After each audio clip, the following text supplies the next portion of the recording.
Hello, my name's Matt and welcome to Vectra News, your fill of gaming news for the week of the 1st of February 2014. Coming up in this week's episode, Starbound receives its final character wipe in the latest game update, the PS Vita Slim is coming to the UK, Nintendo denies its recent smartphone rumours, and a beta for TitanFall has officially been announced. Many of you may or may not be aware of a game known as Starbound, a two-dimensional sci-fi sandbox game which some have referred to as the spiritual successor to Terraria. This game is currently in its beta stage of development, which as we all well know means there's still plenty of content which could be added, removed or adapted at any point. One of the main issues people have had with this game so far is the annoyance of having their characters deleted whenever updates are made to the game. It is because of this that many have felt that the best course of action is to wait until this has been resolved. Fortunately, it seems that this wait is officially over as Chucklefish, the developers of Starbound, have found a way in which to ensure that save files are not touched when providing updates.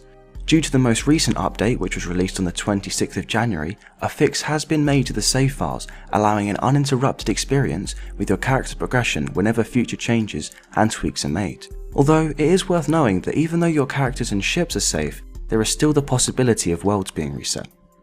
This update also included a vast amount of new content with the likes of a new savanna biome, new techs, new items such as nightsticks and bone saws, lava biome treasure chests, and much more. In the past, these character wipes have led to some players becoming frustrated and fed up about the constant loss of progress. However, it is important to remember that Starbound is in its beta for a reason. There are certain aspects of the game which may need to be tweaked, or new enemies which may be too weak or strong, and there are plenty of bugs which still need to be fixed. This beta is an opportunity to fix all of that and ensure that this game is a smooth and balanced experience. But I'm sure that as this game draws closer to its full release, there will be very little to worry about, with only the minor bug here and there. The PS Vita Slim, a handheld console which so far has only been available in Japan, whilst the rest of us have had to make do with the original. But that's all about to change, as we can now expect the slimmer model of the Vita to be available in the United Kingdom, after Sony revealed that the console will be launched in the UK on February the 7th. Sony have said that this will cost the same price as the previous model, and that the OLED touchscreen will be replaced with a more traditional LED screen, which supposedly has no effect on quality but does reduce the brightness.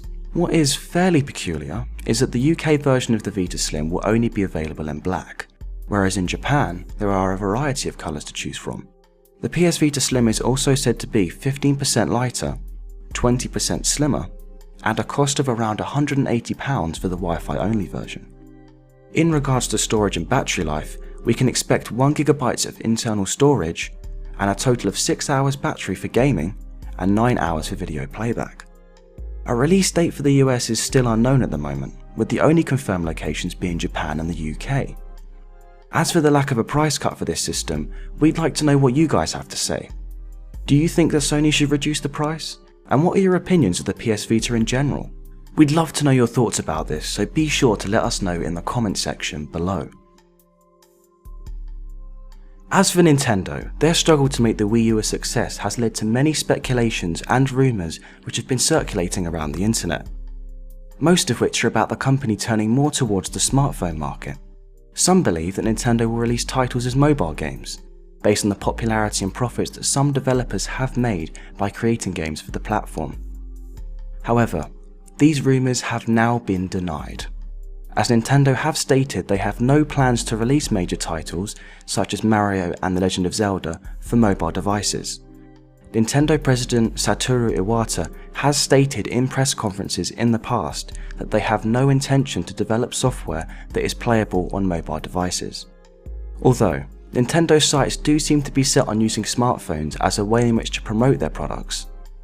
Ideally from this, they are hoping to expand their current user base and further market information about their latest game releases. During an investors meeting on the 30th of January, Mr. Iwata stated that Nintendo will actively use smart devices to make connections with customers.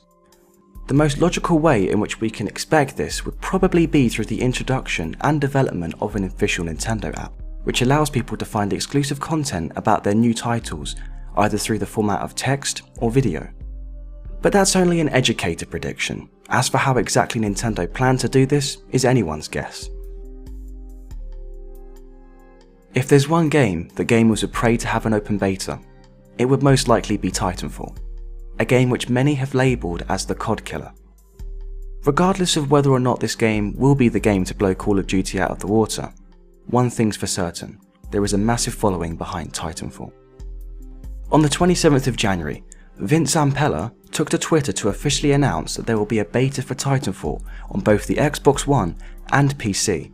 Several days after this tweet, Zampella went on to say that you will not need to pre-order the game in order to access the beta, which is great news as this will give gamers the opportunity to try before they buy.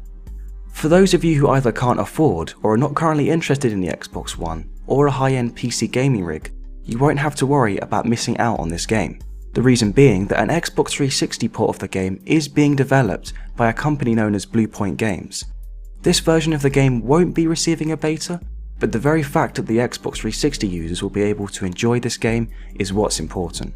Many of you may not have heard of Bluepoint Games before, but that shouldn't be a cause for concern. The company has had a fairly good track record so far, from their previous development of other great HD ports, such as the Metal Gear Solid HD collection and the PS Vita version of All-Star Battle Royale. As for the beta's release date, we can most likely expect this to be available in mid-February, seeing as the full release of the game is in mid-March. However, the exact date of the beta is still yet to be confirmed. That's all for Vectra News this week, but don't forget to like, favourite, subscribe and follow us on Twitter to keep up to date with everything in the network. I've been Matt, and I'll see you later.